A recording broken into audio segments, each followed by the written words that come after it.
Welcome back to the Spicy 100. This is question 30, and this is a toughie. This is a tough vectors question. So the recommended timer here is 6 minutes. I'll read it to you. The diagram below shows triangle OAB, where vector OA is equal to A, and vector OB is equal to B. C is the point such that the ratio of OC to OA is 3 to 2. The point P is the midpoint of AB. A straight line through C and P cuts OB at Q. Show that OQ is equal to 3/4 of B. So once you've set your timer, pause the video, and best of luck with question 30. So with any vectors question, especially one like this, you're going to want to draw a nice big sketch and get all your information on it. So I've cheated here a little bit and stolen this triangle from the question, so let's start labeling it. So it says that OA is A, so get a little arrow there, and OB is B. It says that C is the point such that OC to OA is 3 to 2. So O to C is longer than O to A. So if I extend the line at OA, it will go a bit further. So if I extend this line, so C is probably going to be up here somewhere. And because I know that the ratio is 3 to 2, so that's 1.5 to 1, I know that AC is an extra half A along. So it's 1.5, so it's an extra half. Point P is the midpoint of AB. So AB here, so point P is going to be here. And because it's the midpoint, they'll be the same. A straight line through C and P cuts OB at Q. So if I do a straight line through CP, it's going to cut down here at Q. And what we're trying to show is that OQ is equal to 3/4 B. So the first thing I can say, think about OQ, is that because it's on the line OB, it's parallel to OB, it must be some multiple, must be a fraction of what B is. So what I'm going to do, I'm going to say that OQ is equal to K, a constant, multiplied by B. So K is going to be a fraction smaller than 1 because OQ is going to be shorter than OB.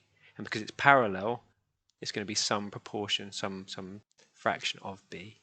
The key then is going to be to find an alternative route from O to Q, and it's going to have to involve the points C and P because that's the information that's allowing us to find them. So what I'm also going to do is I'm going to try and find a route that involves C and P from O to Q. So if I go from up here to O to C and down here, that will involve all the points I want. And so what I can say, I'm going to try to find the journey OQ. So OQ is going to be O to C plus C to Q. So also what I'm going to need to then find is how to get from C to P, because C to Q will be an extension of that. So if I'm going to get from C to P, how would I do that? So C to P would be from C to A, which we know, plus A to P. So let's consider how we would find A to P. So A to P, that's going to be half of A to B. Now A to B would be negative A plus B. So you go back to the origin and along. So that'd be negative A plus B. Or alternatively, you could say that A to B is equal to B subtract A.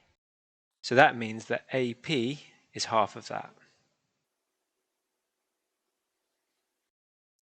Bringing this together, we can now say that C to P will be from C to A, which will be a negative half A, plus A to P. Now I'm going to multiply out the bracket, so it will be half B subtract a half A. So C to P would be negative A plus half B.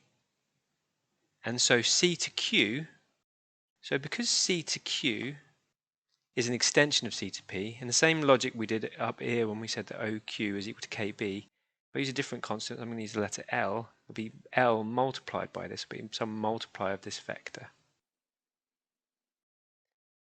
And using this, we can now find O to Q. So O to Q will be equal to, so O to C along, which is going to be A plus half A, so 3 over 2A, plus this. So we get L multiplied by negative A plus half B. So we now have two expressions for the vector OQ. So we have the original one that we said that OQ is equal to K multiplied by B, and we've got this new one. Now what I'm going to do is I'm going to write it slightly differently. So I'm going to bring all the A's out. So we've got 3 over 2A plus negative A times by L. So if we factor out the A, you're going to get 3 over 2 subtract L multiplied by A, and then you've got multiply the brackets, you get plus L times half B, so you get plus a half L B. So what does that tell us? So if you look at the first version of our vector, K multiplied by the vector B, you can see there's no A there, it's effectively plus 0A. So that means in our second version there should also be 0A. So this implies then that 3 over 2 subtract L must be equal to 0, because the A component must be 0. And so from that we can solve it, and we get L is equal to 3 over 2, just move the L over. This implies then that OQ must be equal to a half multiplied by 3 over 2B, which equals 3/4 B. And so we found OQ, and we've shown it to be 3/4 B. We used up all the available space there. So that's a toughie. That is a difficult vectors question, but they have asked stuff like that in recent years. It's also an A-level question as well. So well done if you got the answer there. Thanks for watching. I hope you're enjoying the Spicy 100 series. These questions are all created and adapted by me, so I hope you're enjoying them. Please do subscribe to the Hench Maths channel and give me a shout in the comments if there's any questions or any difficult things that you found that you want help with, and I'll see if I can make a video or help you out with that. Thank you very much.